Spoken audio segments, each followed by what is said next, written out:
manager is someone who organizes work. That's what managers are there for.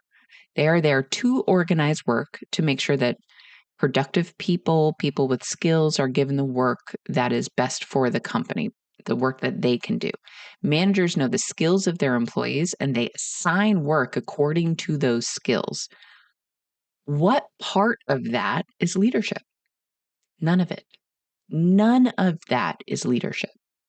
Me having all of her work go through me, micromanaging, checking her work, getting a daily report. What part of that is leadership? None of that is leadership. Leadership is about inspiring, encouraging, and engaging people, regardless of the leader's formal authority, title, or position. Managers direct work. Leaders move spirits to form teams that really want to work together to accomplish a purpose or a vision. Welcome to Management Material. My name is Catherine Vanderlaan. I started my career at the bottom as an assistant and worked my way up to become the boss's boss in 8 years. And man, I love management.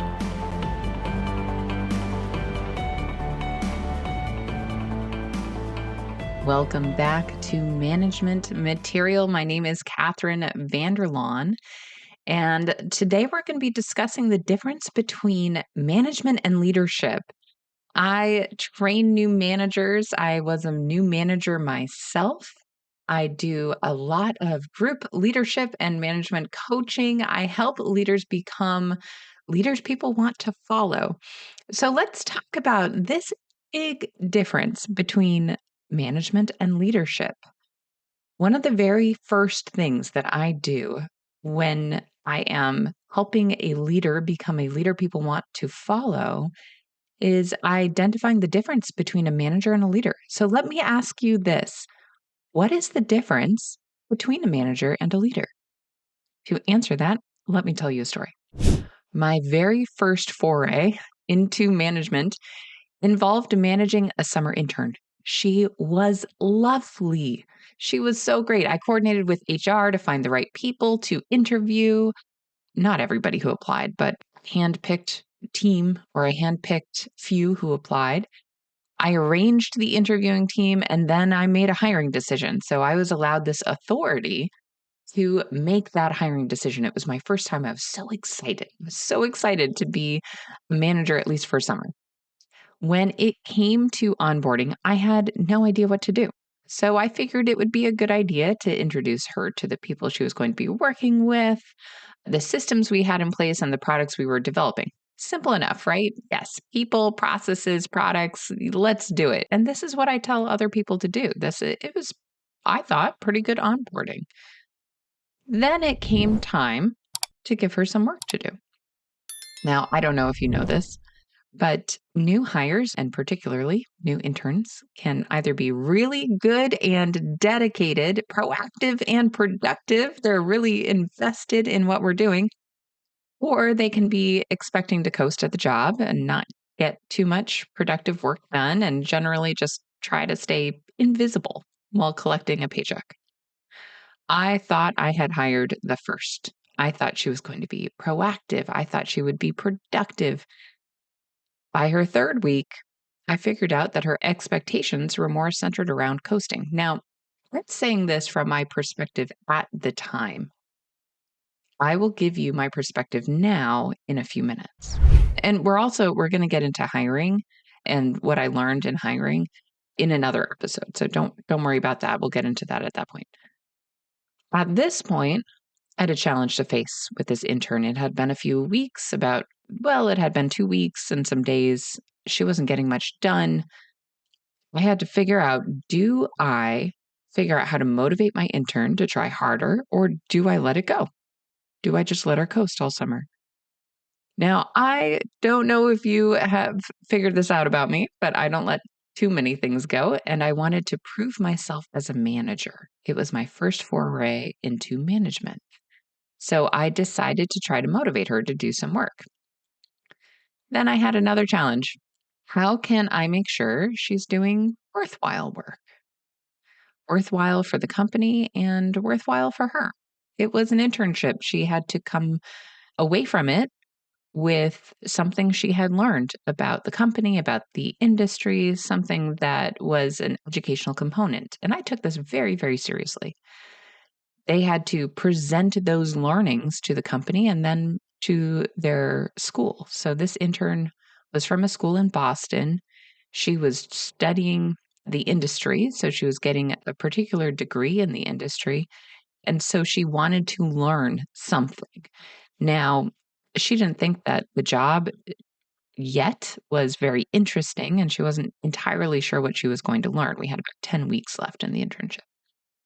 We had to dig a little deeper before the internship was over, and that was okay. I really thought that that would motivate her.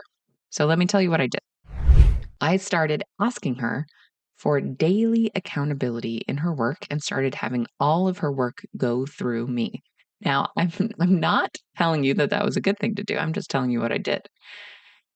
I became an intense micromanager. Micromanaging is not natural to me. I hate it. And that wasn't my proudest moment, but that's what I did. That's what I did. I just didn't know what else to do. And again, I'm not telling you to do this. That's just what I did. So she started sending me daily reports, and I started being a bottleneck in her projects. Yeah, it motivated her in the short term. It got her to pay attention to what she was doing, try to check some boxes, and tell me what it was that she was accomplishing every single day. But it also slowed down the work that she could have been doing. Throughout all of those decisions, I decided to be a manager, not a leader. Now, I don't know if you saw any leadership in there, but from where I am now, I don't see leadership coming out. I see managing. A manager is someone who organizes work. That's what managers are there for.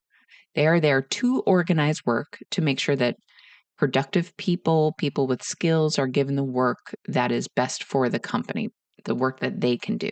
Managers know the skills of their employees and they assign work according to those skills. What part of that is leadership?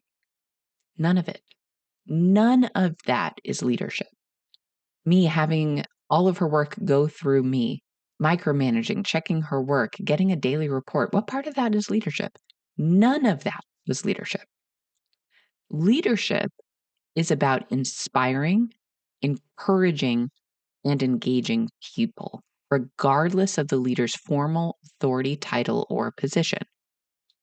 Managers direct work. Leaders move spirits to form teams that really want to work together to accomplish a purpose or a vision. Do you see the difference? I was acting as a manager, not a leader. I really thought at that point that I was doing a good job managing this intern, but I wasn't. I wasn't developing leadership skills. I learned HR systems and how to onboard employees, but I didn't learn how to encourage her to fulfill a goal or vision until a few weeks went by. It was maybe like week 5 at this point, somewhere around there. And she had a 13 or 14-week internship, something like that, maybe 12. A few weeks went by, and I sat down with my former boss and mentor. She asked me how it was going with my new intern, and I opened up to her that it was hard getting her to really care about her work at all and be proactive. I couldn't figure out why she didn't care. See, I cared a lot and she did not care, and it was really eating at me. I knew something wasn't clicking. I was blaming the intern instead of trying to figure out what it was that I was doing. Then she asked me a very simple question. What have you given her to care about? Does she know why she's here and what she's helping the team do? In that moment, it finally clicked. The intern had no idea what our team was trying to build and why we were all there. She didn't know the strategy, the changes we were trying to facilitate in the market, or the changes we had already made in the market. She didn't know what we were doing. She didn't know her future or if she was behind the work at all. She didn't care because she didn't know our why. She didn't know why we were doing it. I know that sounds super fluffy. Oh, she didn't know our why. It sounds super fluffy, but it really isn't. She had no reason to care, none at all. So I started learning the fundamentals of leadership. I asked her to join me and another colleague. I think it was either an acquisitions editor or a marketing manager, someone like that. I can't actually remember who it was. So sorry, but I know I wasn't alone. So I asked her to join me and another colleague in a conference room so we could practice our strategy presentations and get her feedback. So it must have been an acquisitions editor now that I'm thinking about it. She asked amazing questions about our market segmentation, what it all meant, the needs of the customers, and what we were trying to get approval to do to fill those needs. So we were there practicing, and we didn't really need to practice at that point, but we were asking for approval. And she was engaged. She asked why we weren't trying to make things for all of the market segments at once. So we brought up our SWOT analysis of our business and how it applied to each market segment. She got really into it, guys. She got super into it. I mean, personally, strategy is super fascinating. So of course she was into it. Then she asked a really great question. So what are we doing now to help these customers? And my colleague and I explained it to her. We talked about which market segment and which of their problems we were trying to solve right now. We got into how the team operated and what we were all looking for feedback from customers. We talked about the whole picture, really, what everybody was doing, how they fit in, how this was helping us and informing our strategy, moving things along. We talked about analytics and how each data point came from a real person with real needs. Data is not just data, each point of data has a person to back it up. Over the next few weeks, she changed her intern project to facilitate more fluid information sharing between departments because at that time, and maybe it's not like this now or not like this in your organization, but between the departments, we actually had a hard time sharing information, getting access to each other's systems, knowing what everybody had access to that could help inform strategies and products and launches and all that stuff. Through all of her questioning and looking at our strategies, she facilitated that fluid information sharing so we could better solve our customers' problems. It was a great project. It was so great. And it helped with all of our work. For years, it helped with our work. I made the mistake of thinking that because I had some formal signed authority over my intern, that she would do what I thought was best.